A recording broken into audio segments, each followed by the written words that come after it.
Allez! Ils ont grandi avec une sœur ou un frère différent. Mon frère était un petit garçon tout à fait normal jusqu'à l'âge de 5 ans. La maladie s'est déclarée par la suite. Comment ont-ils géré le handicap de leur frère ou de leur sœur? Mes parents, ils n'ont pas pu s'occuper de moi parce que s'occuper de Candice, c'est une surveillance tout le temps. Le fait de le voir à l'hôpital et de ne pas pouvoir faire quelque chose, c'est traumatisant. Mian a été très proche et très protectrice très rapidement de sa petite sœur. Est-ce que c'est pas trop lourd à porter cette responsabilité? J'aime avoir cette responsabilité-là et je pense que je l'ai choisie aussi. Est-ce que tu aimes quand ta sœur joue de la guitare pour toi? Oui. T'adores ça? Oui. T'adores chanter avec elle? Oui. Une complicité qui n'a jamais faibli au fil des années. On arrive quand même à faire beaucoup de choses ensemble. Qu'est-ce que vous faites ensemble, par exemple? On sort, on va faire les magasins, on va au restaurant, en boîte. Je préfère être avec elle parce que quand on est avec elle, on est toujours en train de sourire, de rigoler. Je l'aime, c'est mon frère. Et je suis là pour lui. Et je resterai là pour lui.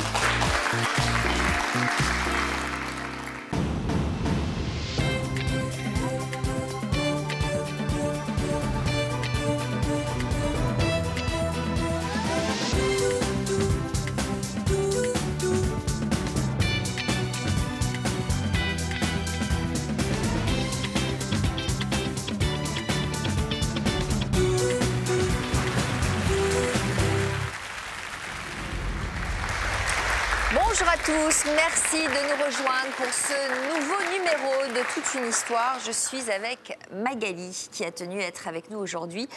Magali qui a tenu à être avec nous pour rendre hommage à sa petite sœur Louise.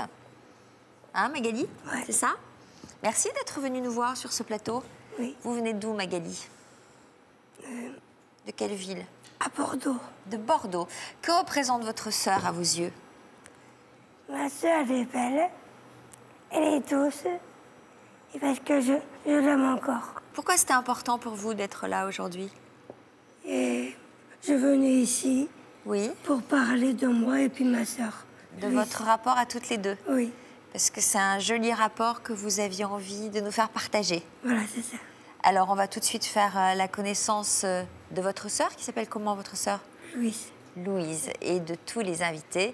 On dit souvent que les liens entre frères et sœurs sont indéfectibles, mais quelle est la nature quand au sein de la fratrie, l'un souffre d'un handicap et l'autre pas? Eh bien, c'est la question que nous allons nous poser aujourd'hui dans Toute une histoire. Et puis, juste après, nous retrouverons Charlie et Mélodie dans l'Histoire continue. Ils nous diront, eux, où ils en sont depuis leur premier passage dans notre émission. Mais d'abord, on va ouvrir notre première partie que nous avons intitulée « Une connivence singulière ». Et c'est donc avec Magali et sa sœur Louise que nous allons commencer. Venez Magali, on va aller s'asseoir à côté de Louise. Bonjour Louise. Bonjour. Voilà, mettez-vous à côté d'elle. Merci d'être venue nous parler de ce lien qui vous unit à votre sœur. Qu'est-ce que vous pensez du titre de notre première partie? Ça correspond exactement au lien qu'on a toutes les deux avec Magali. On est très unis depuis qu'on est toute petite, donc c'est... Vous diriez quoi? Que c'est un lien fusionnel qui vous unit? Oui. Vous êtes toujours habillés de la même couleur, tous les deux? Pas du tout, non, c'est un hasard. Comment, Magali? J'ai un noir. Ouais, mais c'est quand même le même bleu. Oui. On n'a pas fait exprès. Ah bon. Qui achète les habits de Magali? Vous y allez ensemble faire du shopping? On y va ensemble, oui, mais elle s'achète elle-même ses habits. D'accord. Vous allez où? Rue Sainte-Catherine à Bordeaux? Vous connaissez, c'est vrai. Voilà. Alors, votre sœur avait 16 ans Oui. au moment de votre naissance. À quel âge avez-vous réalisé que Magali était différente? J'ai commencé à le réaliser, je pense, quand j'étais en primaire. Parce que j'ai rencontré en fait une petite fille qui était dans mon école qui était trisomique. Et j'étais très amie avec elle, mais je n'avais pas du tout compris qu'elle était trisomique et je ne comprenais pas pourquoi les autres ne voulaient pas jouer avec elle. Et je l'avais invitée à mon anniversaire, j'avais dit à mes parents, je pense qu'elle a un problème, elle est peut-être malade. Et mes parents, en la voyant, m'avaient dit, mais non, elle est trisomique, comme ta sœur, comme Magali.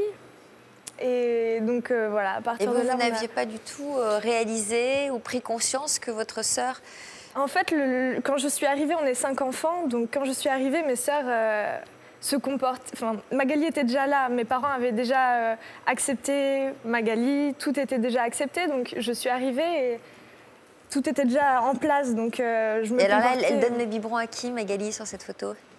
C'est ma sœur. À votre sœur Louise? Oui. C'est Louise qu'on voit comme bébé. Alors on voit toute la fratrie, là? Alors Magali, moi sur ses genoux, Pauline, Hélène, ensuite c'est mes cousines et on a un grand frère aussi, un grand frère plus grand que Magali. D'accord, donc Magali n'est pas l'aînée. Alors à l'âge de 15 ans, vous, Louise, vous avez endossé le rôle d'aînée alors que votre sœur avait 31 ans. C'est une situation qui n'est pas banale. Comment cette inversion des rôles s'est-elle concrétisée? Qu'est-ce qui s'est passé? En fait, je me suis rendu compte que j'allais faire des études. On a toujours été un petit peu ensemble avec Magali. On a évolué ensemble. Quand j'étais au primaire, elle avait un petit peu le même niveau que moi. Et quand je suis arrivée au lycée et que j'ai commencé à me projeter dans le futur, à vouloir faire des études, je me rendais compte qu'elle n'avait pas du tout le même futur que moi. Et quand on commençait à sortir, c'était... Je voulais la protéger, ça se faisait naturellement, mais je voulais la protéger. Je me rendais compte que je devenais très protectrice par rapport à elle, alors qu'au final, j'étais sa petite sœur. Et puis maintenant, c'est vrai que si on sort, ça va être plus logique que ce soit moi qui paye plutôt qu'elle, par exemple. Donc, le genre de choses que normalement une grande sœur fait. Alors, l'adolescence, c'est pour beaucoup de jeunes une période assez difficile à traverser. De quelle manière vous avez vécu votre adolescence, vous ? Ça a été un petit peu compliqué. J'ai eu des petits problèmes d'anorexie, de boulimie. Et vous les avez attribués à quoi, ces problèmes? J'ai jamais trop réussi à savoir d'où ça venait. On m'a souvent dit que c'était parce que j'étais la dernière d'une famille nombreuse et donc j'avais envie de me faire remarquer dans la famille. Que c'était peut-être aussi le fait que je culpabilisais aussi de voir ma sœur handicapée et pas moi. Voilà, j'ai pas trop de réponses, je sais pas. Ouais. C'est un amour infini qui vous lie à votre sœur. Est-ce que c'est pas trop lourd à porter cette responsabilité? J'imagine que vous devez avoir tout le temps envie de la protéger, d'être avec elle, de la préserver. J'aime avoir cette responsabilité-là. Et je pense que je l'ai choisie aussi, parce qu'il y a d'autres personnes qui, justement, font l'inverse. D'autres personnes de votre famille, de la fratrie? Par exemple, oui. Oui, pas forcément de la fratrie, hein, mais de Ils se comportent famille. comment, vos autres frères et sœurs, avec elle? Ils ont un lien moins fusionnel? Totalement différent, en fait, parce que mon grand frère est son grand frère. Donc lui, il a dû, par contre, accepter l'arrivée de Magali. Donc je pense que ça rejoint peut-être plus le témoignage des autres invités. Donc il a un autre lien avec elle. Et mes grandes sœurs sont plus ou moins comme moi, mais c'est vrai que je suis très fusionnelle. En fait, mes grandes sœurs ont 1 an d'écart, donc elles sont fusionnelles. Et moi, je formais mon couple avec Magali. Ah bon? Vous dites couple, carrément? Oui. Ça veut dire quoi? Que dans votre esprit, il n'y a pas de place pour quelqu'un d'autre? Il n'y a pas de place pour former un autre couple avec, a priori, Pas pour le moment. Non. Pas pour le moment? Non. Pour quelle raison? Parce que j'ai envie de m'occuper d'elle. Vous l'interdisez? Je ne sais pas si je me l'interdis, ça arrivera sans doute un jour. Je sais qu'elle me le demande aussi, elle aimerait que je puisse avoir un copain. Magali, qu'est-ce que vous en pensez de ça? Est-ce que vous aimeriez qu'elle ait un fiancé? Pas encore. Hein? Un petit peu encore. Comment? Un petit peu. Pas encore. Pas encore. Ouais. Mais tu me demandes tout le temps quand est-ce que je vais te présenter mon copain. Je n'ai pas dit. Et Magali, elle a un fiancé? Ma soeur? Non, toi. vous? Moi? Ouais. Il y a un amoureux? Oui, j'en ai une. Ah, il y en a un en ce moment? Oui, oui. On peut savoir comment il s'appelle? Comment il s'appelle? Ah bon, non, il ne faut pas le dire alors. Hein? C'est un petit peu compliqué en ce moment. Ouais. Bon, c'est secret. Mais il le sait? Oui. Oui? Vous lui avez dit? Bon. Alors, on va saluer Yvonne. Vous connaissez Yvonne, Magali, si vous regardez l'émission tous les jours? Yvonne qui va nous éclairer sur les histoires de nos invités. Comment vous interprétez le récit de Louise? On sent quand même cette responsabilité, peut-être cette interdiction de vivre sa propre vie. Oui, alors je crois que Louise, très tôt, déjà, on commence par Magali, parce que Magali a créé un lien, déjà quand Louise était petite, de petite maman. Donc le lien d'attachement s'est créé à ce moment-là. On la voit donner le biberon, donc elle s'en est occupée. Ensuite, Louise, à l'âge de 7 ans, je crois 7-8 ans, a pris conscience de la différence de sa sœur à travers un petit élève ou une petite amie. Et on voit déjà chez vous une propension à la compassion, à l'entraide. Vous vous investissez comme soignant d'emblée. Dès que vous sentez une fêlure chez l'autre, dès que vous sentez un petit comportement déviant, vous sautez à son secours. Et il était évident que par rapport à votre sœur, vous alliez l'aider et développer un sens du dévouement extrême. Alors, qu'est-ce qui se passe? On sent chez Louise un contrôle absolu, une non-autorisation de se lâcher pour elle-même. Pourquoi? Parce que vous avez investi une fonction où il n'y a pas, comme on vous l'a dit, de place pour l'autre, mais surtout, elle vous nourrit entièrement. Vous lui donnez tout l'amour que vous avez à donner, parce que vous vous êtes oublié. Vos problèmes d'anorexie et de boulimie, c'est une façon que vous avez de pas... Vous n'êtes pas autorisé à exprimer votre angoisse avec des mots, c'est le corps qui a pris le relais. Vous avez mangé pour ne pas être, au fond, trop envahi par l'angoisse. Vous vous êtes jamais autorisé à l'angoisse. L'angoisse de la laisser? L'angoisse de l'abandonner, une forme de culpabilité parce que sa sœur était différente et elle pas. Parfois, les sœurs, vous auriez pu avoir envie d'endosser sa maladie. Vous aviez envie de la normaliser à tout prix et vous vous sentez en même temps impuissante. Donc, votre angoisse s'est enquistée au fond de vous parce que pas question pour vous d'exprimer la moindre émotion négative. Vous aviez eu le syndrome de l'enfant sage. Il était... Hein, c'est ça ? Très sage, pas question de déranger quiconque et surtout une incapacité chez vous à demander de l'aide. Vous donnez de l'aide, mais vous n'en demandez pas pour vous. Donc ça se traduit par une forme de somatisation et de mal-être que vous ne vous autorisez pas à dire. Ça vous est arrivé de rejeter votre sœur? Ou de rejeter ce rôle? Non, jamais. Non, vraiment jamais. Sans hésiter. Vous en êtes sortie des problèmes alimentaires? Oui. Oui, oui, oui. Si, si. Vous n'avez pas mangé beaucoup quand même. Si, si. On va saluer Francis. Bonjour Francis. Alors, contrairement à Louise, le handicap n'a pas toujours fait partie de votre relation avec votre frère. Expliquez-nous pour quelles raisons. Oui, tout à fait. Mon frère était un petit garçon tout à fait normal jusqu'à l'âge de 5 ans.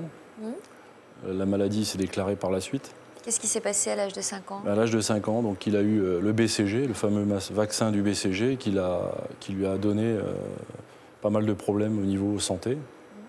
Et jusqu'à 5 ans, il était tout à fait mon petit frère, normal, on jouait ensemble. Vous aviez combien d'écart tous les deux? Moi, j'avais 8 ans.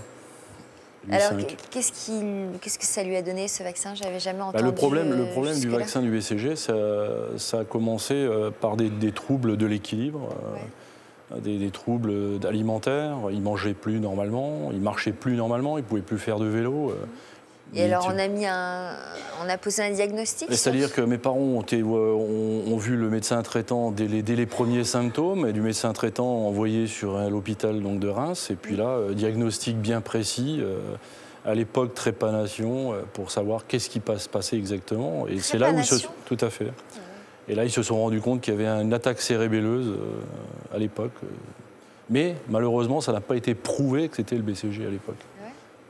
Il a perdu toutes ses capacités. Une forme de méningite, en fait. Genre de méningite, ouais, si on peut dire. Ouais. Alors, vous n'étiez alors qu'un tout jeune garçon de 13 ans. Quel souvenir vous gardez de cette période? Ça a dû être terrible pour vous. J'ai gardé un très mauvais souvenir terrible, le fait de le voir à l'hôpital et de ne pas pouvoir faire quelque chose. Aller lui rendre visite et de le voir avec un bandage sur la tête, malade, et puis qui presque une pitié en me disant « reste près de moi », alors que je ne pouvais pas rester près de lui. J'étais obligé de repartir. Ça m'a laissé j'ai un souvenir, même maintenant, de vous en parler, c'est traumatisant. Je le revois même à cette époque-là encore. Vous ressentiez quoi, vous, de la culpabilité? Un sentiment de culpabilité, oui, tout à fait. Culpabilité, je ne pouvais plus jouer avec lui, on n'avait plus du tout les mêmes choses à faire, alors qu'on avait une vie de frères tout à fait normale. On faisait plein de conneries ensemble, on allait à la rivière, on avait vraiment une vie d'aventurier. On jouait aux fléchettes, il en a même lancé dans les mollets. On avait vraiment une vie de frères. Est-ce que lui avait conscience de sa dégradation physique? Il a pris conscience par la suite, oui, tout à fait. Pas tout de suite, parce qu'il était enfant. Ouais. Bah, par la suite, quand il a grandi un peu, il a vu qu'il n'était plus comme les autres. Il n'arrivait plus à marcher normalement. Il a été à l'école, il a continué à aller à l'école, parce qu'il avait appris à lire, à écrire. Mais bon, la maladie a progressé, il s'en est rendu compte. Vous avez fait votre vie? Vous avez construit votre vie? J'ai fait ma vie. Est-ce que par moment, vous aviez l'impression de l'abandonner? À 15 ans, ouais, donc je suis parti à l'école militaire.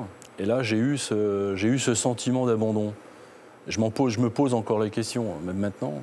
Est-ce que je l'ai fait exprès ou pas? Je ne sais pas. J'ai pas de réponse à ça. Je suis parti et j'ai fait ma vie. Alors, il se trouve qu'à la même période, en plus, votre papa est décédé. Ouais. Assez brutalement? Brutalement, oui, tout à fait. Rupture d'anévrisme d'estomac.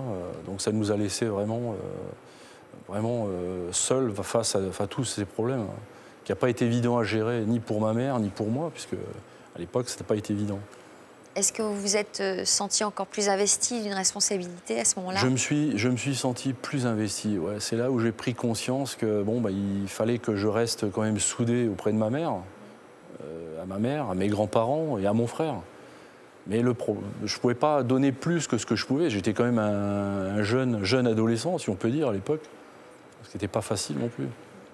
Vous avez l'impression d'être passé à côté de votre jeunesse? Par moments, je me le demande, oui, peut-être. Je ne sais pas. Je ne pense pas, puisque l'école militaire, c'était pas les colonies de vacances.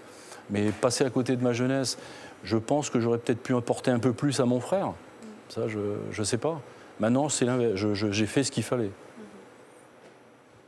Vous êtes partagé entre la culpabilité de vous dire que vous n'en avez pas fait assez, voilà, et la certitude de vous dire que finalement vous avez fait ce qu'il fallait. Voilà, j'ai fait ce qu'il fallait parce que j'étais jeune adolescent et maintenant le sentiment de culpabilité me hante aussi quand même tout le temps parce que je pense que je n'ai pas fait ce que j'aurais dû faire, j'aurais pu faire. Vous n'avez pas donné votre vie, voilà. Mais vous avez sacrifié votre vie. J'ai essayé de faire un maximum de ce que j'aurais pu faire, mais bon.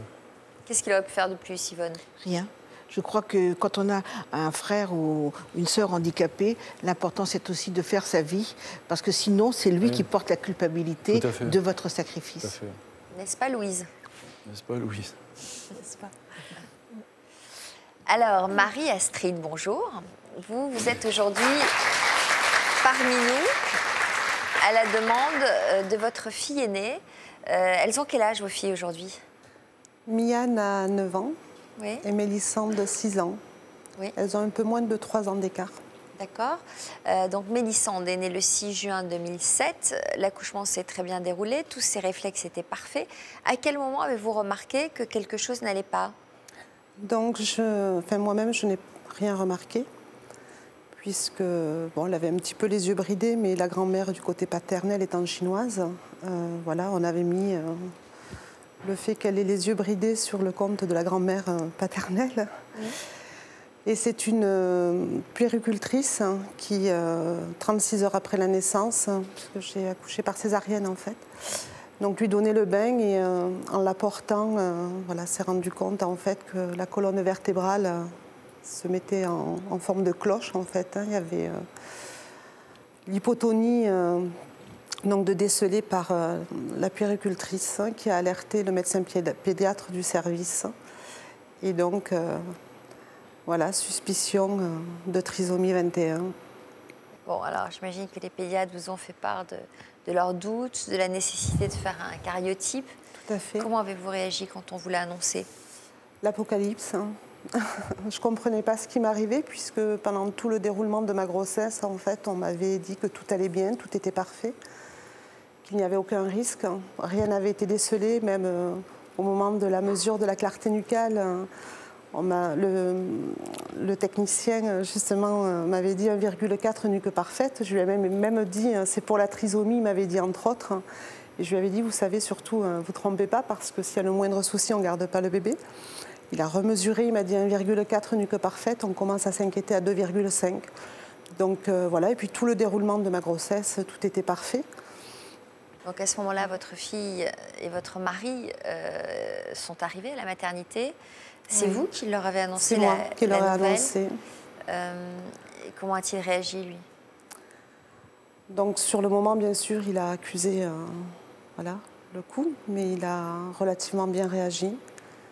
À partir du moment que Mélissande était là, voilà, elle faisait partie de notre vie. Parce que vous dites que c'était la catastrophe d'apprendre cette nouvelle-là, ah, mais pour moi, si vous l'aviez su, vous n'auriez pas gardé cet enfant. J'imagine que vous l'avez aimé rapidement. Ah oui, oui, je l'ai allaité comme ma première fille. Et qu'aujourd'hui, jamais vous pourriez imaginer... non, séparé, non. Vous en êtes séparés avant, quoi. Non. À l'hôpital, c'est vrai qu'ils proposent... bon, moi, ça a été un tel effondrement sur le moment parce que je ne comprenais pas ce qui m'arrivait. Donc c'est vrai que bon, ils proposent la solution de la DAS si, voilà, si l'insupportable est trop insupportable. C'est quoi, d'abandonner cet enfant? Oui, bien sûr. C'est une possibilité en tous les cas et je trouve que c'est très bien qu'ils proposent en tous les cas aux familles cette possibilité-là. Parce que ça permet aussi qui adoptent des enfants trisomiques. Trisomiques, bien sûr. Bien sûr. Mais pour moi, c'était impensable. Voilà. C'était impensable d'envisager d'abandonner ma fille. Avec quels mots vous avez expliqué la situation à Miane, à votre autre fille? Miane, ça a été très rapidement, bon, elle a senti, voilà, puis elle m'a vu m'effondrer, elle m'a vu beaucoup pleurer. Donc elle a perçu qu'il y avait un souci. C'est vrai que très rapidement, on a mis des mots là-dessus en disant qu'elle avait une petite sœur différente, en lui expliquant qu'elle voilà, qu'elle saurait faire plein de choses, mais différemment qu'elle mettrait plus de temps à apprendre à parler, à apprendre à marcher, à apprendre... Quel rapport s'est noué entre les deux sœurs? Beaucoup de complicité. Miane a été très très proche et très protectrice très rapidement en fait de sa petite sœur. Le fait qu'elle ait saisi qu'il y avait eu un souci, voilà, elle a développé, on va dire, un instinct de petite maman au quotidien. Et c'est vrai que les choses ont évolué d'autant plus que quand j'ai eu un accident de moto, voilà, j'ai été victime d'un AVP en 2011, début d'année 2011. Donc j'ai été privée de mes filles pendant 4 mois, puisque j'ai eu 9 interventions chirurgicales et donc hospitalisée pendant 4 mois non-stop. Donc c'est papa. Quel âge, votre fille, alors Miane avait un peu moins de 6 ans et Mélissande un peu moins de 3 ans. J'imagine que ça a renforcé son degré de responsabilité vis-à-vis de sa sœur. Oui. Elle s'est mise vraiment dans une hyper protection de sa petite sœur. Vigilance, protection et accompagnement. Vous la retrouvez dans le témoignage de Louise? Oui, bien sûr. Et dans votre couple, ça s'est passé comment? Alors, il faut dire qu'au moment de l'accident, j'étais déjà séparée du papa et en procédure de divorce. Et vos rapports se sont délités au moment où cet enfant est né ou ça n'a rien à voir? Non, ça n'a rien à voir. Je pense que c'est pas lié, non. Non, parce que souvent ça. Oui, non, mais là c'est pas lié. Non, c'est pas lié. Je pense pas. Miane a aujourd'hui 9 ans, Mélissande 6 ans. Elles vivent toujours une relation très forte, toutes les deux. Ensemble, c'est tout. C'est le titre du reportage que nous avons consacré à ce duo, à la complicité pleine de tendresse. Direction Pignan, c'est près de Montpellier. Et si vous voulez réagir en direct, n'hésitez pas à laisser vos commentaires sur Twitter ou sur Facebook. Ah, les animaux, Mélissande. On va voir les animaux, là? Oh, super! Allez! Mélissande a 6 ans. Elle est atteinte de trisomie 21. Malgré son handicap depuis sa naissance, pour sa famille, hors de question de la traiter différemment. Aujourd'hui, Marie-Astrid et Patrick ont prévu pour elle une activité poney. Même s'ils sont séparés, ils tiennent à passer des moments en famille. Tu veux faire du poney? Oui. Alors elle s'appelle Sirène.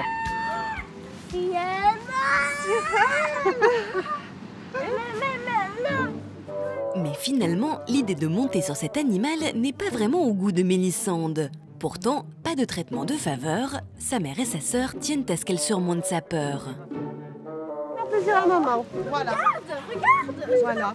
Là, on reste à côté de toi. Regarde Sirène. Regarde. Elle ne bouge pas. Elle ne bouge pas. Regarde. Bravo. Elle est contente, Sirène. Allez, souris. Souris maintenant. La persévérance a payé, Mélissande semble ravie de son exploit. Viens, on lui fait un petit câlin là, Sirène. Merci Sirène, tu lui fais un bisou? Hip hip hip hurrah pour Mélissande. Hip hip hip hip. Hip hip hip. Hurrah. Mian, 9 ans, stimule sa sœur en permanence. Qu'est-ce que tu veux qu'on fasse? Guitare. Tu veux faire de la guitare? Et c'est en partie grâce à ses efforts que Mélissande progresse aussi vite. On fait les petits poissons? Tu chantes avec moi, hein? Oui. Les petits poissons dans l'eau nagent, nagent, nagent, nagent, nagent. Les petits poissons dans l'eau nagent si bien que les gros. J'aimerais qu'elle ait le même niveau que les autres, qu'elle soit aussi intelligente. Si j'avais eu une petite sœur normale, ça aurait pas été la même chose. Et je pense pas qu'il y aurait eu un aussi grand lien entre moi et ma petite sœur. Un lien fusionnel que Mélissande partage à sa manière avec sa sœur. Son aînée, c'est un peu toute sa vie. J'aime mon bébé et ma sœur. Papa et maman, tu les aimes pas? Papa, maman, oui. Je l'adore. Bon allez les filles, il y a les copines qui vont bientôt arriver. Qu'est-ce qu'on leur prépare pour le goûter? Des crêpes. Des crêpes? Oui, des crêpes. Allez, bon. Ce binôme indissociable que forment Mian et Mélissande s'est créé il y a 3 ans. À l'époque, suite à un accident de moto, Marie-Astrid est hospitalisée pendant 4 mois. C'est bien, hein, on avait va pas remonter oublié. les manches. À son retour à la maison, en béquille, elle a encore du mal à s'occuper de ses filles. Mian devient alors hyper protectrice avec sa petite sœur. Fais pas attention. Maman. Mian, spontanément, voilà, accompagner sa petite sœur pour monter, descendre les escaliers, pour l'aider à se mettre en pyjama, l'habiller, la déshabiller, lui apprendre à mettre ses chaussures, pour que j'ai le moins d'efforts, moi, à faire au quotidien. C'est comme une seconde maman, une petite maman. C'est vrai que, voilà, au fil du temps, Mélissande voilà, a un repère pour beaucoup de choses. C'est vrai que spontanément, elle va appeler peut-être Mian plutôt que maman. Doucement, vas-y, doucement. Elles sont ensemble, elles jouent ensemble, elles mangent ensemble, elles font des bêtises ensemble. Mélissande est très épanouie pour une petite fille trisomique de son âge, grâce à tout ce que lui apporte sa grande sœur. C'est une relation entre une grande sœur et une petite sœur handicapée, et c'est quelque chose qui, moi, me dépasse. Voilà, c'est quelque chose, c'est un lien qui est... que moi, je peux pas... Enfin, je sens que je peux pas avoir le même lien. Tu préfères pas ça? Ça y est, Mélissande, c'est tout le monde arrive. Mélissande est scolarisée dans une école ordinaire. Pour ses camarades, elle est comme les autres. Bonjour, ça va Mélissande? Oui. Vous allez bien? Ah, ta copine du théâtre. Allez, va t'asseoir avec tes copines. On va ouvrir des cadeaux. Tu as des cadeaux, Mélissande. Voilà. Merci. Très tôt, en fait, ils ont été habitués à la différence. Très tôt, ils ont été sensibilisés à l'enfant différent, l'enfant en situation de handicap. Et jamais personne ne nous a fait des remarques sur sa différence. Dans le village, personne ne s'est jamais permis une réflexion. Les autres enfants n'ont pas forcément conscience de la différence de Mélissande. Pour Mian et ses parents, le pari est réussi. À 6 ans, Mélissande vit une enfance presque comme les autres. Alors, il est temps contente d'accueillir ces deux sœurs sur notre plateau. Je vous demande d'applaudir Mian et Mélissande.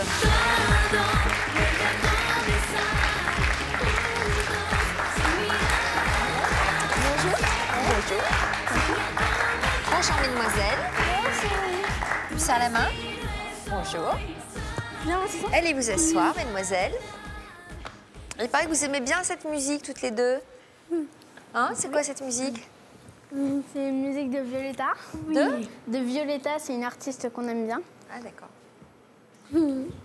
Bon, comment ça s'est passé, le tournage du reportage, il y a quelques jours? Très bien, on s'est bien amusé, on a fait plein d'activités, c'était vraiment super. Elle est toujours aussi souriante? Hein? Est-ce que tu aimes quand ta sœur joue de la guitare pour toi? Oui. T'adores ça? Oui. T'adores chanter avec elle? Oui. Quelle est ta chanson préférée? Lita. Non mais je joue pas de Violetta. Quoi, c'est la chanson qu'on vient d'écouter, ça? Oui. Ouais. Quelle est sa chanson préférée que tu joues? Par exemple, tu aimes bien les petits poissons? Oui. C'est quoi les petits poissons? Dans l'eau. Dans l'eau. Les petits poissons dans l'eau. Les petits poissons dans l'eau. Allez-y. Tu peux la chanter? Ah, ça va? C'est toi? Mais aussi. Sophie vient de te poser une question. Est-ce que tu peux chanter les petits poissons dans l'eau? Oui. Vas-y. Et toi aussi. Tu veux que je chante avec toi? Oui. Et maman. Allez. 1, 2, les petits poissons dans l'eau. Nage, nage, nage, nage, nage.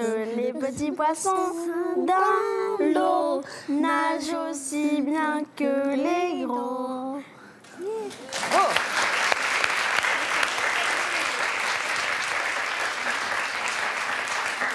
Tu craques complètement pour ta sœur. Oui. Hein? C'est impossible de lui résister. Elle est toujours souriante comme ça? Oui, je l'adore. C'est ta petite poupée à toi? Moi aussi. Toi aussi? Toi, c'est ta grande poupée? Oui. De quelle façon tu dirais que ta relation a évolué avec elle? En fait, elle a évolué surtout au moment où ma mère a eu l'accident. Ouais. Parce que c'est ce moment où elle était à l'hôpital. Et c'est à ce moment que je me suis rendu compte que comme maman n'était pas là, il fallait que je joue un peu le rôle de maman. Donc il fallait que je me rapproche de ma petite sœur et que je l'aide dans tout ce qu'il y avait à faire au quotidien. Et t'étais petite, toi, pourtant, t'avais 6 ans. C'est petit pour faire tout ça. Non? Oui, Est-ce que bon. t'as des copines, toi? Oui. T'aimes bien voir tes copines? Oui. Qu'est-ce que tu préfères entre voir tes copines et rester avec ta sœur? Rester avec ma petite sœur. Il n'y a rien qui te plaît plus que ça? Non, rien. Pourquoi? Tu n'aimes pas être loin d'elle? Je peux, mais je préfère être avec elle parce que quand on est avec elle, on est toujours en train de sourire, de rigoler. Parce que si t'es loin d'elle, t'as peur qu'il lui arrive quelque chose? Oui, des fois oui. Et c'est pas trop lourd pour toi de ressentir ça? Il n'y a pas des moments où tu aimerais penser qu'à toi, qu'à tes copines, qu'à ta vie, qu'à tes... Non, enfin, des fois oui. Mais bon, je sais qu'elle existe, qu'elle aura besoin de moi, donc je pense à elle. Les doigts, non. T'as les doigts longs? Qu'est-ce qu'elle dit? Non, et des fois non. Ah, et toi non. Et toi non. Si, je t'aime. Hein. Non, il vient, ok. Elle a l'air gaie, hein, heureuse de vivre. Et toi? Pas du tout intimidée? Non. Elle fait du théâtre, ça fait 2 ans qu'elle fait du théâtre. Ça m'étonne pas. Voilà. Donc.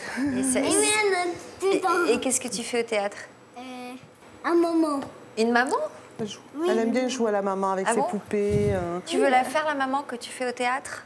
Oui. Tu veux nous montrer? Oui. Tiens, viens nous montrer là. Mets-toi au milieu pour nous montrer ce que tu fais. Allez, je te regarde. Attention au micro. Hop. Attends, je le mets derrière. Hop. Voilà. Allez, montre-moi ce que tu apprends au théâtre. Alors, tu joues à la maman, par exemple. Mais ma bébé. Oh, todos plele. Toto fun podo. Ça y est, il dort là? Trop mignonne. En fait, est-ce que vous êtes vigilante sur le fait que Mian garde une vie d'une petite fille de son âge? Oui, c'est vrai que... Est-ce que vous la poussez à aller voir ses copines, à faire des choses, à séparément. se déresponsabiliser de sa sœur? Oui, oui. Là, maintenant que j'ai repris un petit peu du poil de la bête, oui, elle fait... je la pousse à faire des choses sans Mélissande. Tu écoutes, Mélissande? Mélissande, écoute. La réaction d'Yvonne sur ce rapport? Je crois que Mian a très vite été propulsée dans une position de petite maman, mais aussi d'éducatrice. Parce qu'on voit que tu stimules ta sœur, tu l'éduques, tu la socialises. Et ce qu'il faut dire aussi chez les trisomiques... Mais ça fait beaucoup pour elle, toute seule, je trouve. Beaucoup, mais d'un autre côté, en s'occupant énormément de sa sœur, il y a une forme de valorisation. Parce que quand on a un frère ou une sœur handicapée, eh bien, on a une culpabilité, ça on l'a déjà dit, mais aussi une forme de honte refoulée, parce qu'on ne supporte pas que les autres regardent notre frère ou notre sœur handicapée avec un regard un petit peu, pas méprisant, mais un peu souvent. Le regard des autres est dur. Donc, on la sent investie de se battre. Elle ne supporte pas l'injustice par rapport à ses regards. Donc, et je crois qu'il y a quand même une forme de maturité très importante chez toi. Quel métier veux-tu faire plus tard? Je ne sais pas trop, en fait. Ah bon? Je sais pas. Un métier de soignant, parce que c'est en soignant un peu sa sœur que finalement elle se valorise. Et chez les trisomiques, ce qu'il faut dire, et vous le savez madame, parce que vous êtes éducatrice, il y a ce qu'on appelle des comportements glycéroïdiens. Ça veut dire collants. Ils sont collants, donc très attachants. Les enfants trisomiques ne supportent pas être seuls. Ils ont besoin d'être en permanence en contact. Donc ça crée un lien d'attachement encore plus fort. C'est du corps à corps en permanence. Vous êtes d'accord aussi? Donc c'est un comportement qui va avec leurs différences. Oui. Mais je pense elle joue quand même aussi seule de plus en plus. Hein. Elle a cette capacité justement à pouvoir aussi jouer pendant des heures, toute seule, sans forcément aux poupées. Remplir des sacs. Oui, elle aime bien remplir des sacs de jouets, mais se promener avec la poussette, le landau, elle fait ses petites affaires. Et je crois que le fait qu'elle ait été très tôt socialisée, intégrée en milieu scolaire ordinaire, oui, c'est important. Un milieu scolaire ordinaire, Pour le moment, elle est en grande section de maternelle, hein, et on a eu beaucoup de chance, parce que je sais que c'est pas le cas de tous les parents, mais même aujourd'hui, on a eu beaucoup de chance d'être très bien accueillis par les différentes maîtresses, enfin écoles qui l'ont accueillie de la crèche à la maternelle. Et le fait qu'elle ait grandi avec les autres et qu'elle ait été vraiment au niveau socialisation, stimulée. Et du coup, je pense que ça a vraiment contribué à son autonomie, au fait qu'elle soit bien dans ses pompes, hein, comme on dit aussi, parce qu'elle est à l'aise partout, elle est pas... Et j'ai l'impression que de ce fait-là, elle n'a pas dû ressentir beaucoup de manque ou de rejet sur un plan affectif et émotionnel, en fait, qui fait qu'elle est intégrée et du coup elle n'est pas en recherche, hein, comme peut-être un grand nombre de ces personnes-là. Elle n'est pas forcément en recherche, en tous les cas, de contact et de câlins, en surdosage. Voilà. Maintenant, c'est vrai qu'avec sa sœur, elles sont très proches l'une de l'autre et elle a plutôt tendance à appeler Mian que maman. Une petite poupée, quoi. Voilà. Hein, Mian, c'est une petite poupée. Oui, collée. On a envie de câliner. Mian aussi. Mian aussi. Lucille, bonjour. Alors, Lucille, vous allez nous parler de votre sœur Candice. Candice qui a aujourd'hui 22 ans. Comment vous avez vécu sa venue au monde? Donc, vous aviez quel âge, vous? Moi, j'avais 7 ans. Donc, on a 7 ans d'écart. Du coup, quand elle est arrivée, j'étais contente d'être une grande sœur. En plus, quand elle est née, on voyait pas, le handicap se voyait pas. Et du coup, voilà, j'étais contente. Et je me rappelle, je lui avais offert en fait un parc. Donc, c'est quand même un gros cadeau quand on a 7 ans d'offrir un parc à sa petite sœur. Voilà. Alors, qu'est-ce qui vous a alerté dans le comportement de votre petite sœur? Donc, en fait, ce qui a alerté mes parents, c'est que c'était un bébé qui pleurait pas, qui mangeait pas bien, qui n'arrivait pas à déglutir, qui avait une température basse. Et puis surtout, en fait, elle ne cherchait pas le regard de mes parents.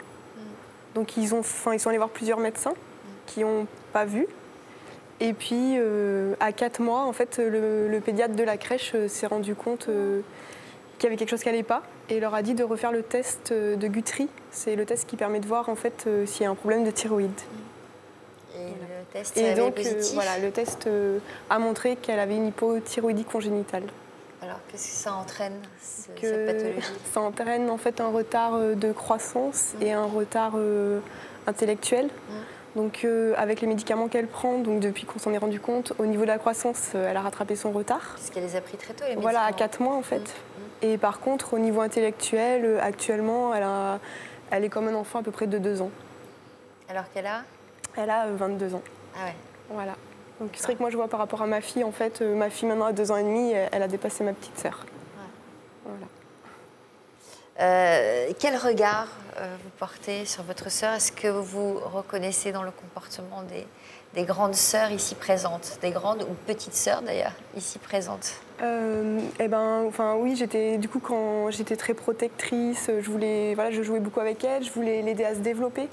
Donc j'ai essayé de lui faire des dessins, tout ça. Et puis elle faisait de la danse et moi j'essayais d'aller avec elle, donc pour qu'elle puisse faire le gala comme les autres enfants, et je montais sur scène avec elle. Donc c'est vrai que j'étais un peu la seule grande au milieu de tout le monde. C'était un peu bizarre, mais voilà, moi j'avais envie de l'accompagner, de lui permettre de faire. Est-ce qu'on peut dire que vous vous êtes oubliée au profit de votre sœur? Vous vous êtes mise au service de votre sœur? Oui, en fait c'est ça. Du coup, pendant toute mon enfance, quand elle est née, je m'identifiais en tant que la grande sœur de Candice. Voilà, que comme ça, quoi. Oui. Sans identité propre à vous. J'étais sa grande sœur. Et à quel moment vous avez pris conscience de ça? Comme quand même on avait 7 ans d'écart très tôt, parce que elle avait du coup aussi des problèmes de vue, donc elle voit pas bien, donc elle avait des lunettes, donc du coup on voyait vite qu'elle était handicapée. Et puis elle parlait pas beaucoup, voilà. Mais à quel moment vous avez pensé à vous? Vous avez pris conscience qu'il fallait peut-être que vous pensiez à votre vie, à vous? Jamais. Disons que non, maintenant je suis arrivée à construire ma vie. Mais voilà, il m'a fallu du temps et prendre du recul, et puis qu'elle rentre en institution pour Parce arriver que à voir j'imagine ça. que vos parents, ils n'ont pas dû s'occuper beaucoup de vous. Voilà, mes parents, ils n'ont pas pu s'occuper de moi, parce que s'occuper de Candice, c'est une surveillance tout le temps, constante, parce qu'elle a des troubles violents aussi. Est-ce que ça veut dire que vous vous êtes sentie abandonnée par vos parents? Oui, je me suis sentie abandonnée. Alors, enfant, je sais pas. Par contre, adolescente, du coup, j'ai eu des comportements un peu pour attirer leur attention. Genre, je mangeais pas ou presque plus. Ou alors, il fallait aller me chercher une glace et là, je mangeais. Ou voilà. Ça vous parle, Louise? Un petit peu. À quelles extrémités vous en êtes arrivée? J'avais des idées noires, des envies suicidaires. Et voilà, et puis du coup, je suis arrivée à attirer l'attention de mes parents. Ils m'ont emmenée voir un pédopsychiatre. Alors, c'était le même que ma sœur, mais à ce moment-là, moi, j'étais pas prête à me confier. Mais c'est pas grave, parce que du coup, comme j'avais attiré leur attention, ça allait mieux. Ça allait mieux. Voilà. C'est pas évident quand on souffre d'un syndrome d'abandon comme ça a des conséquences sur sa vie, sur la vie personnelle, la vie amoureuse. Oui, sur ma vie amoureuse, c'était difficile, parce que je demandais beaucoup à mes compagnons en fait de s'investir rapidement, et puis j'avais peur d'être abandonnée. Donc comme je leur demandais assez rapidement de s'investir, finalement ça les faisait un peu fuir. Donc c'était complètement l'effet inverse. Du coup je me sentais abandonnée. Voilà. Aujourd'hui vous avez trouvé. Oui, aujourd'hui j'ai trouvé.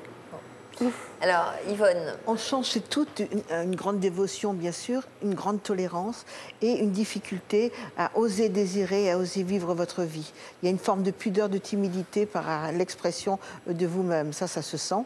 Et je crois que ce qu'on retrouve chez les frères et sœurs qui sont bien portants, bien sûr, ils se sentent un petit peu à l'écart. Ils se sentent comme transparents parce que toute l'attention des parents sont portées sur l'enfant handicapé et eux, ils se doivent d'être discrets. discrets, ils n'osent pas demander, ils sont sages, ils ne posent pas de problème parce qu'ils ne veulent pas surajouter de l'angoisse aux parents qui ont déjà une problématique par rapport à l'enfant handicapé.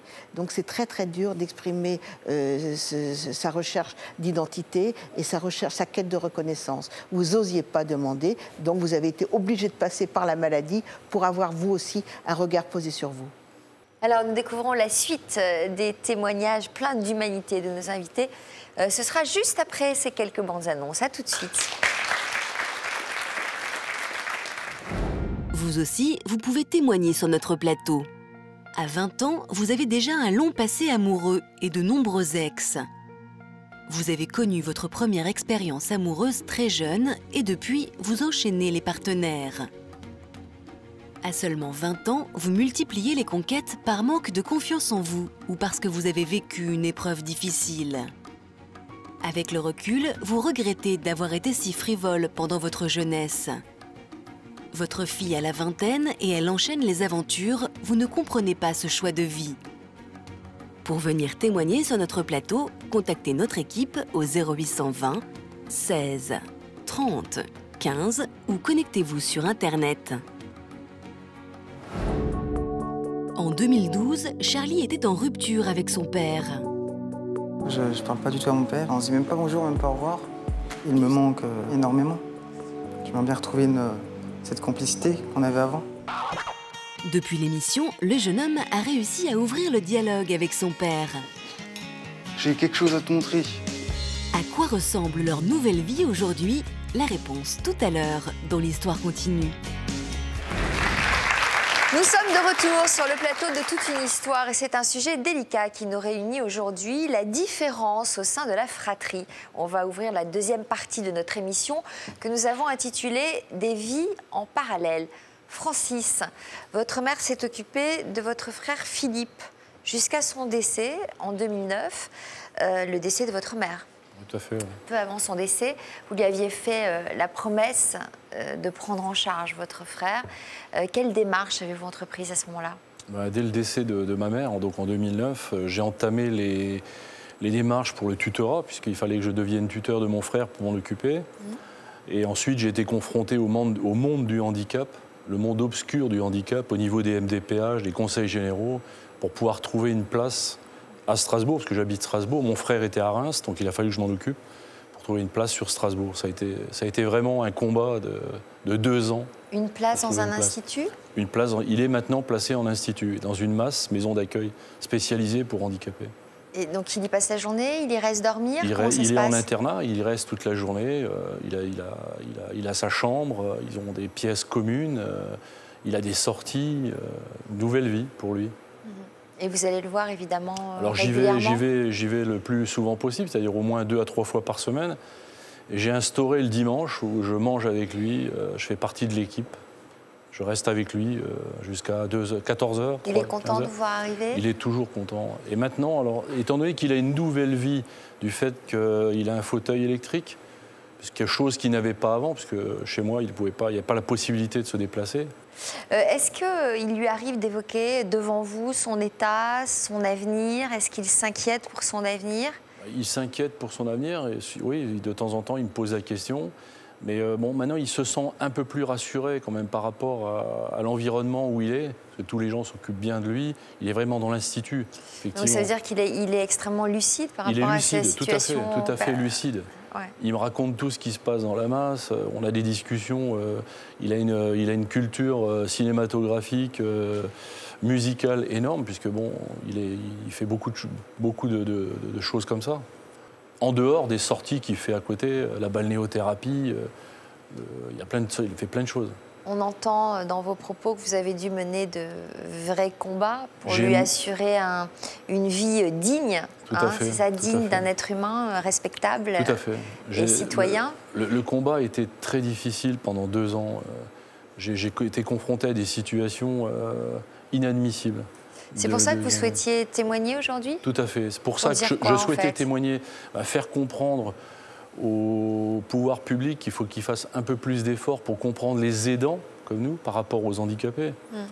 et faire un peu plus de construction, donner plus de moyens au conseil général pour pouvoir, pour pouvoir construire ces maisons d'accueil. Il n'y en a pas assez actuellement. C'était vraiment un combat de longue haleine. C'est un peu dommage d'être passé par là. Mais j'ai compris. J'aurais aimé avoir un journaliste le jour où j'ai travaillé pendant toute une journée au téléphone pour m'entendre dire à la fin que le bureau est fermé, on ne peut plus vous recevoir. On ne travaille que sur dossier. J'ai jamais réussi à être reçu par quelqu'un. On vous dit, bon, bah, faites votre dossier, faites votre dossier. 2 mois d'attente, 3 mois d'attente, 6 mois d'attente pour des décisions. Là, j'ai une décision qui a été prise depuis 1 an et demi. J'ai reçu le dossier seulement maintenant. C'est terrible, terrible à vivre. Vous regardez notre émission? Je regarde votre émission? Oui. Tout le temps. Ah bon? Et votre frère? Ah lui, bien sûr, il regarde la télévision tout le temps. Et je pense qu'il va regarder celle-ci en particulier. Et vous voulez lui transmettre un petit message? Alors le message, j'en ai plein. À votre frère, hein? À mon frère. Mais attendez, faites-le à la caméra, là. À mon Ou frère. à celle-là, regardez, la grande, là. Voilà. La grande caméra. Alors moi, à mon frère, il y a quelque chose que je ne peux pas oublier, à laquelle je pense tout le temps, c'est qu'à chaque fois qu'on se voit, il me demande, écoute, je suis content que tu sois là, je suis content que tu me donnes à manger. Et il me dit, tu sais, tu étais gentil avec moi. Et à chaque fois, il me dit merci.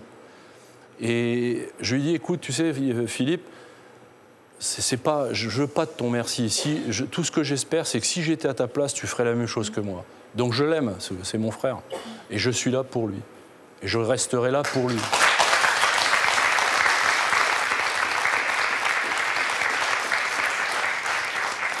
Bah, il a de la chance d'avoir un frère comme vous. Oui, tout à fait. Je le conçois. Et on est là pour ça. C'est une fratrie. Bien sûr.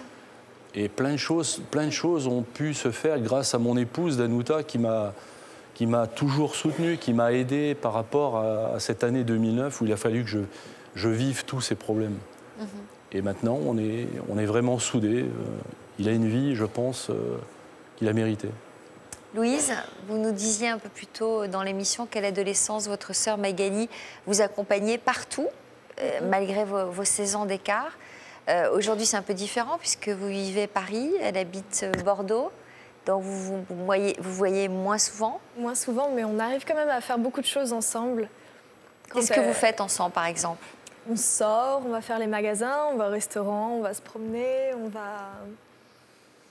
Qu'est-ce qu'on fait ensemble? Quand vous dites que vous sortez, vous allez danser, par exemple? Vous allez en boîte de nuit? On va en boîte, quand on y arrive. Ouais. Et... oui. Pourquoi vous dites quand on y arrive? Parce qu'il est arrivé des situations pas sympathiques qui nous ont... Par exemple? La dernière fois qu'elle est venue me voir à Paris, son rêve, elle me disait quand je viens te voir à Paris, on pourrait aller en boîte toutes les deux avec tes copines. Je lui avais dit pas de souci, on y va. Donc on s'était préparé le soir, on s'était fait toute belle et on était partis sur une boîte très connue sur les Champs-Élysées. Et en fait, les videurs nous ont fait rentrer et quand ils ont vu ma sœur, ils ont dit non, ça va pas être possible, tu dégages.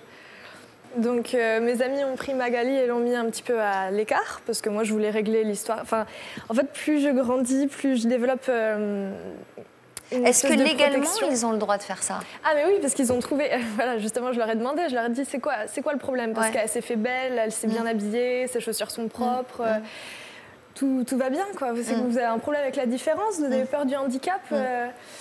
Et ils me disent ah bon, mais elle est handicapée? On n'avait pas vu. Non, c'est les chaussures là qui vont pas. Des imbéciles, quoi. Des abrutis. Et vous êtes quand même entrés, finalement? Non, on n'est pas rentrés. Donc ça, par contre, c'est sûr que je ne retournerai plus jamais là-bas. Et non, par contre, on a essayé dans plusieurs autres boîtes avec le même résultat. Et finalement, on a réussi dans une boîte où ça a été l'inverse, en fait. Les gens l'ont vu et ont dit... Donc ça veut dire que quand même, vous n'avez pas pu entrer dans plusieurs boîtes. Et à chaque fois, on invoquait un prétexte différent. Et puis, après, donc à ce moment-là, il faut gérer l'humiliation, il faut gérer donc moi, j'essayais de... la tristesse. C'est ça. Puis ça m'énerve, en fait. Ça m'enrage, je supporte pas ça. Et je sais pas si Magali comprenait vraiment ce qui s'est passé quand on a été en boîte de nuit. Pourquoi on n'a pas pu rentrer dedans? T'as compris? Et c'est trop mignon parce que devant les vigiles, elle est venue me voir en me disant mais c'est pas grave, on peut aller dans ton salon, on va aller danser dans ton salon. J'imagine. Ouais. Enfin bon. Mais après, il y a plein de situations comme ça. À part ça, on arrive à faire plein de choses ensemble. Comment vous envisagez votre avenir et le sien? Je suis en train d'y réfléchir en ce moment, on va dire, parce qu'elle a connu des petites périodes qui n'étaient pas faciles. Elle a été hospitalisée là, il n'y a pas longtemps. Et donc elle a été hospitalisée plusieurs fois. Et j'avais peur, j'étais pas bien d'être à Paris. J'avais très très très mal vécu ces derniers mois. Et donc j'étais pas bien. Et je pensais tout quitter pour partir à Bordeaux, quoi. Mais elle va mieux. Donc... C'est vous qui êtes la plus proche d'elle, de la famille? Je pense. Peut-être que mes sœurs vont m'en vouloir de dire ça, mais je pense. Et votre mère, comment elle vit cette proximité? Ça lui fait du bien, je pense, parce qu'elle elle a dû se battre pour Magali avec mon père depuis 40 ans maintenant. Et de voir que peut-être nous, on prend le relais et qu'on est là aussi pour l'épauler et qu'on est là aussi pour continuer la bataille, pour que les choses avancent. J'espère que ça la soulage. Elle vit où, Magali? Au Bouscat. Dans un institut? Non, dans son appartement. Ah oui, c'est vrai, tu me disais tout à l'heure que tu étais autonome. Alors, autonome, c'est-à-dire qu'elle fait tout toute seule? Elle fait les courses, tout? Les courses, mon travail. Et qu'est-ce que c'est comme travail? Je crois que c'est les... Assistance de... Maternelle. Non, c'est pas maternelle. Assistante maternelle. Agent de... À primaire. Oui, dans le primaire. Donc, c'est-à-dire qu'elle s'occupe des enfants. Voilà. Et dans une école primaire normale, entre guillemets? Oui. Donc ça, quand même, il faut souligner. Vous parliez tout à l'heure d'institutrices dans des écoles normales qui ont un comportement exemplaire. C'est pas toujours le cas. Donc il faut dire que ça existe, qu'il y a quand même des gens qui sont comme ça. Et là, on lui a proposé un travail dans ce cadre-là. Et c'est super, j'imagine. Oui. Ça lui a changé la vie. Bah, j'imagine. Elle doit adorer ça, travailler avec des enfants. Lucille. Comme Louise, le handicap de votre sœur a eu des répercussions sur votre vie amoureuse. Expliquez-nous, vous vous sentiez abandonnée par vos parents, notamment à l'âge de l'adolescence. En général, ce syndrome d'abandon produit des séquelles sur les histoires d'amour. Du coup, je reproduisais, je demandais à mes compagnons de ne pas m'abandonner. Et voilà, je faisais tout. En leur demandant ça, finalement, ils partaient. Et voilà. Alors, comment vous avez retenu le dernier, celui qui est là à vos côtés aujourd'hui? Eh ben, déjà, pendant longtemps, il n'est pas forcément venu voir ma famille. Et puis, bon, quand il est venu, voilà, il savait qu'il fallait m'accepter moi et ma sœur. Et puis, au final, je me suis mariée assez jeune, à 23 ans. Et alors, à partir de là, j'ai plus du tout ressenti ce sentiment d'abandon. Vous vous sentiez rassurée? Oui, rassurée. Il était là? Oui. Et il assumait? Il assumait, voilà. Et il sait que quand il y a ma sœur, il faut lui laisser sa place à Candice, la laisser venir et puis s'écarter un peu, quoi. Quand votre sœur est là, il se fait discret, oui. Il vous laisse vivre votre relation. Il laisse vivre ma relation. Est-ce que vous avez quel type de lien toutes les deux aujourd'hui? Donc aujourd'hui, Candice, elle arrive quand elle est dans un état le mieux possible. Elle arrive à nous montrer qu'elle nous reconnaît, qu'elle nous aime, donc elle nous prend dans ses bras, elle nous touche les mains. Mais ça, voilà, ça c'est qu'avec les gens très très proches. Voilà. Et puis quand elle va pas bien, ça se voit, elle parle plus, elle regarde un peu dans le vide. Et là je sais qu'il faut faire attention à ses réactions, qu'elle peut devenir très violente. Violente? Oui. Voilà. Mais du coup, elle parle peu, mais quand même, des fois elle dit non. Donc si elle dit non, je sais qu'il faut pas insister, qu'il faut pas approcher mes enfants d'elle. Donc ça c'est le jour de mon mariage. En fait, c'est le lendemain. Parce que du coup, pour le mariage, elle ne pouvait pas être là, ça aurait trop perturbé le mariage. Parce que Candice, elle ne reste pas en place, elle bouge tout le temps, elle ne reste pas à un endroit. Du coup, le lendemain, j'avais demandé à mes parents, à mon mari et à mes grands-parents de revenir et de s'habiller pour faire des photos avec Candice. Voilà. Parce que je voulais quand même qu'elle soit là pour mon mariage. Même si c'était le lendemain, il fallait qu'elle soit là. Aujourd'hui, vous avez 2 enfants, oui, dont justement une fille de 2 ans. Quelle relation votre fille a avec sa tante? Donc ma fille, quand elle était plus petite, elle voulait toujours voir ma sœur, elle la réclamait beaucoup. Elle disait Tati Candice. Et puis, comme si ma sœur c'était un enfant. Elle se rendait pas compte que ma sœur elle a 22 ans et qu'en fait c'est une adulte. Donc elle voulait beaucoup rentrer en contact avec ma sœur.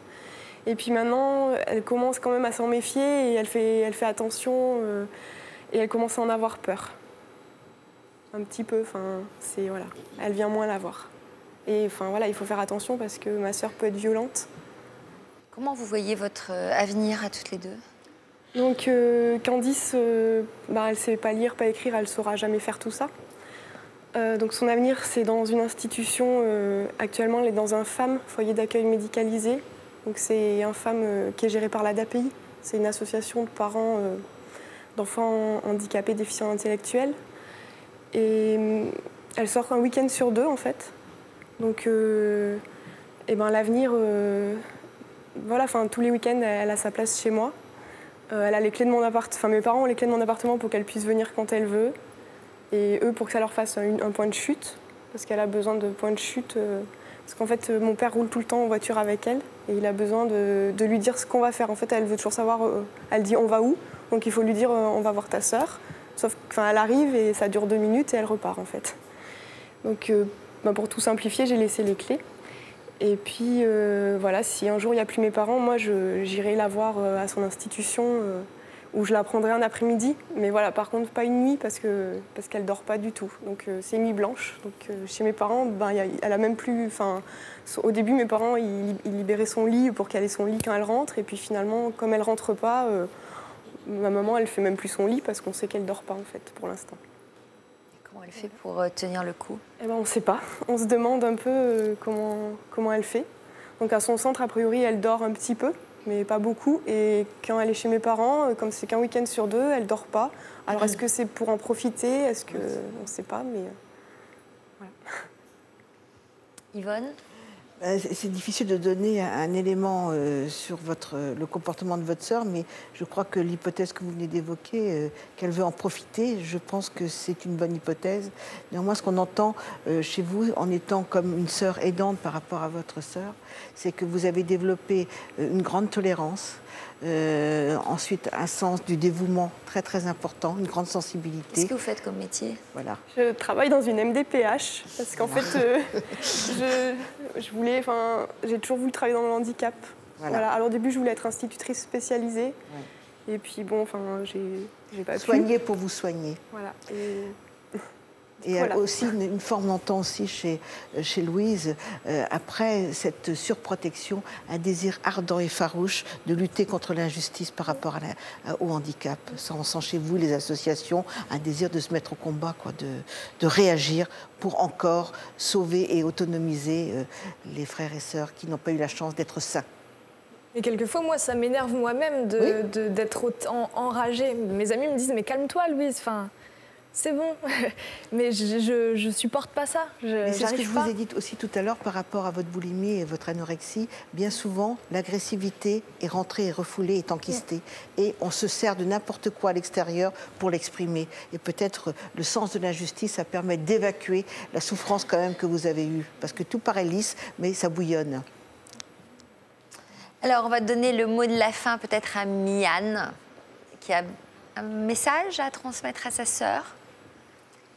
Bien, ou aux téléspectateurs, je ne sais pas. Qu'est-ce que tu avais envie de dire? Même si les petits, les enfants handicapés sont différents, je pense qu'ils ont quand même la possibilité d'apprendre et de grandir un peu comme nous. Je leur souhaite d'avoir toutes les possibilités possibles d'apprendre. Et d'avoir des proches aussi aimants que vous l'êtes, les uns et les autres. Hein? Voilà, parce qu'on sent qu'elle est épanouie, cette petite fille. Merci à tous pour ces beaux témoignages. Tu viens m'embrasser? Tu viens me faire un petit bisou? Allez. Oh, tu es mignonne, toi. Merci à vous tous d'être venus témoigner sur notre plateau pour ces témoignages d'amour et de courage